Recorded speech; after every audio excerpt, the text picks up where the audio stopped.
Imagine a world where cities were kingdoms, each vying for power, land, and resources.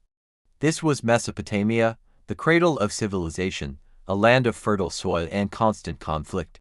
But out of this chaos, one man would rise to forge the world's very first empire. This is the story of the Akkadian Empire. Our story begins around 2334 BC. The land between the Tigris and Euphrates rivers was dominated by the Sumerian city-states. Cities like Ur, Uruk, and Lagash had their own kings, their own gods, and their own armies. They shared a culture, but they were far from united. Into this fractured landscape stepped a man of mysterious origins, a man who would change the course of history, Sargon of Akkad. Legend tells us Sargon's beginnings were humble. An ancient text describes him as the illegitimate son of a priestess, placed in a basket of reeds, and set afloat on the Euphrates River, much like the later story of Moses. He was supposedly found and raised by a gardener. Whether this story is true or a piece of later propaganda, what we know for sure is that he started as a cupbearer to the king of Kish, one of the most powerful Sumerian cities. From this position, he somehow seized power, overthrew the king, and began his own conquest. Sargon was not just another warlord. He was a visionary. He didn't just want to conquer a neighboring city. He wanted to unite all of Mesopotamia under his rule. He built a new capital city, Akkad, the location of which remains one of archaeology's greatest mysteries. From Akkad, he launched a series of brilliant military campaigns. His army was different. Sargon created a professional, standing army of 5,400 soldiers who ate with him daily. They were loyal to him, not to a city. He pioneered new tactics, combining spearmen in a phalanx-like formation with the mobility of archers. With this formidable force, he swept south, conquering the Sumerian city-states one by one. The famous king Lugal-Zijsi of Uruk, who had himself united Sumer, was captured, put in a neckstock, and paraded at the gate of the god Enlil in Nippur, a clear message to all who would defy Sargon. But Sargon's ambition didn't stop at the shores of the Persian Gulf. Inscriptions boast that he washed his weapons in the sea. He marched his armies west to the Mediterranean, north into Anatolia, and east into modern-day Iran. For the first time, a vast territory, from the Upper Sea to the Lower Sea, was united under a single ruler. The Akkadian Empire was born.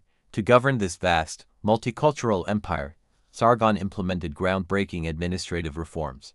He replaced local rulers with loyal Akkadian governors. He standardized weights, measures, and even the calendar system across his domains, which streamlined trade and taxation. The language of his people, Akkadian, became the official language of administration, written in the cuneiform script borrowed from the Sumerians.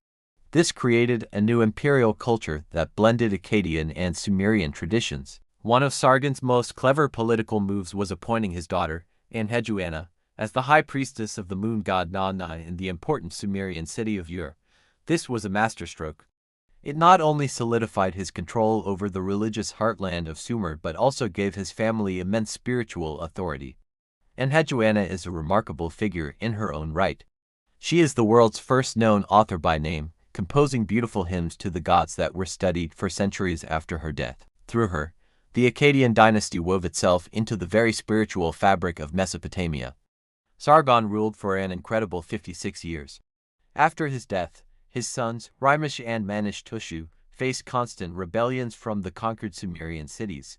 They spent their reigns brutally suppressing revolts to hold the empire together. It was Sargon's grandson, Naram-Sin, who would take the empire to its zenith. Naram-Sin was as ambitious as his grandfather, but perhaps more arrogant. He took on a title no Mesopotamian king had ever dared to claim, king of the four quarters of the world, essentially a king of the universe. He even went a step further, deifying himself, having his name written with a symbol that designated a god.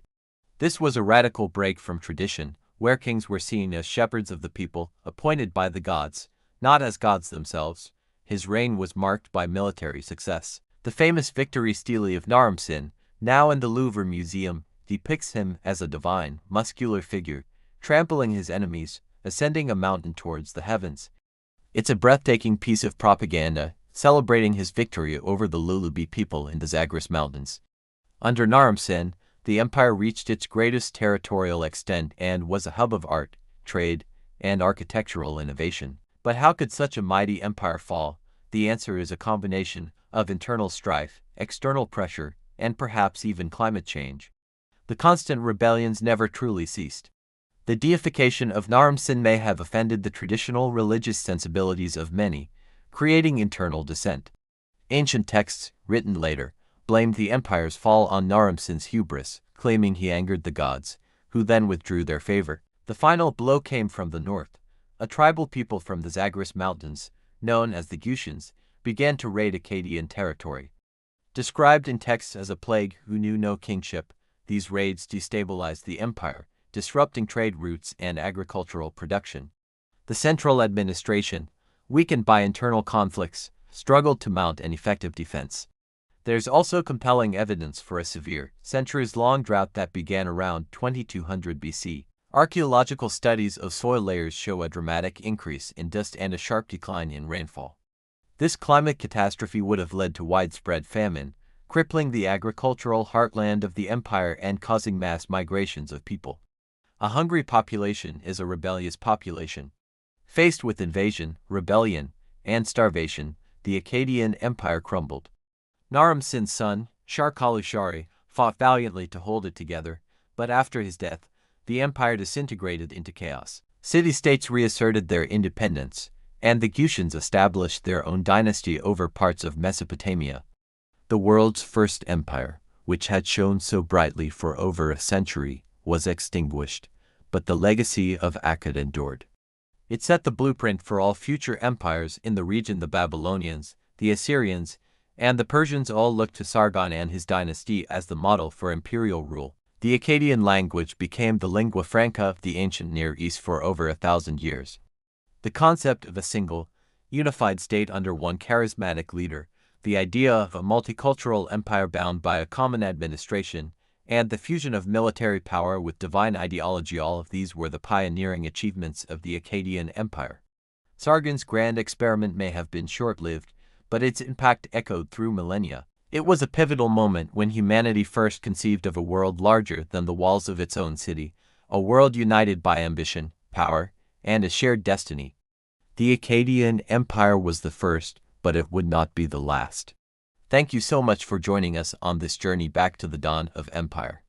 If you enjoyed this video and want to explore more incredible stories from our past, please hit that like button and subscribe to our channel. Let us know in the comments what piece of ancient history you'd like us to cover next. Until then, stay curious.